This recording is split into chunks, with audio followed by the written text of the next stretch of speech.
Well, as we inch closer to the first election contest of this year, Donald Trump maintaining his big advantage so far in New Hampshire. New Fox News polling shows him with a 31% support, as you can see there. That's a double-digit lead over Ted Cruz, who sits in second place with 14%. That only a 2% gain for the Texas senator compared to earlier this month. Senator Marco Rubio is the only other candidate you see there who has double-digit support with 13%. It is the first of the nation primary state. It votes on February 9th. What will happen? Jamie Weinstein joins us, senior editor for the Daily Caller. You know, Jamie, New Hampshire was supposed to be Christie country or Kasich country, and Trump continues to sit on top. 7 months into this race, since he entered the race, Donald Trump has yet to be dislodged from first position, both nationally and in New Hampshire.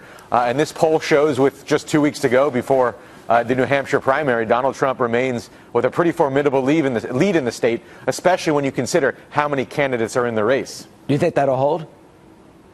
Well, you know, they asked in this poll, in the Fox News poll, how committed are you to your candidate? And I think about 2/3 said they're pretty committed to the candidate. And traditionally in these polls, those who support Donald Trump are even more committed than the usual voter. So it's hard to see Donald Trump's support ebbing at this point. Now, it's possible some other candidate could catch fire and at least come close to Trump. But it's hard to see that 30% threshold dropping any significant way. Yeah, let me show you the poll they were referring to, a Fox News poll. We actually asked among voters, which ones are you certain to support? Certain. 58% are certain, so that must be a big chunk for Trump.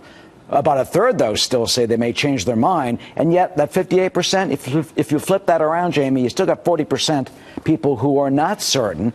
So you got it seems some soft wiggle room, so to speak. And in New Hampshire, about a quarter of the voters, John Kasich made this point earlier today on Sunday Morning Futures with Maria Bartiromo. He says about a quarter of the voters in New Hampshire make up their mind in the last 3 days. So can we suddenly see a cliff for Trump or a massive change next week, 2 weekends from now? Well, I certainly think that in New Hampshire we can see some surprises, especially in those candidates other than Trump.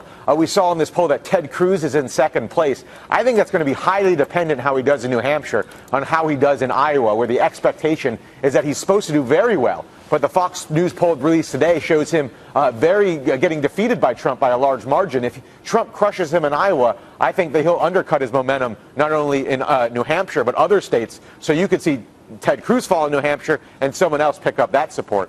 So I think that other than Trump, there's a lot of wiggle room here in New Hampshire. So you think we'll see a winnowing down then once we hit to New Hampshire?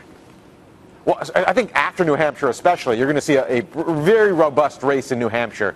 And after that, you're going to see, I think, everybody other than the most viable candidate against Cruz and Trump stay in the race, and all those so-called establishment candidates who didn't do so well probably realize it's time for them to call it a day, because many of those guys are placing all their bets in New Hampshire. Yeah, if you don't make it there, you're not going to make it anywhere. I mean, they used to say that about New York, but at any event, and there's something unusual about New Hampshire. I mean, it's just incredible.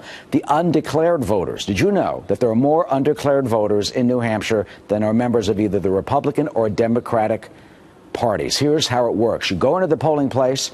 You register in one of those two parties you want to vote for, and then you unregister the minute after you vote. Look at those numbers. You got 229,000 Democrats, 260,000 Republicans, but the most, 383,000, hundreds of thousands, undeclared. I mean, man, oh man, this almost could be anything.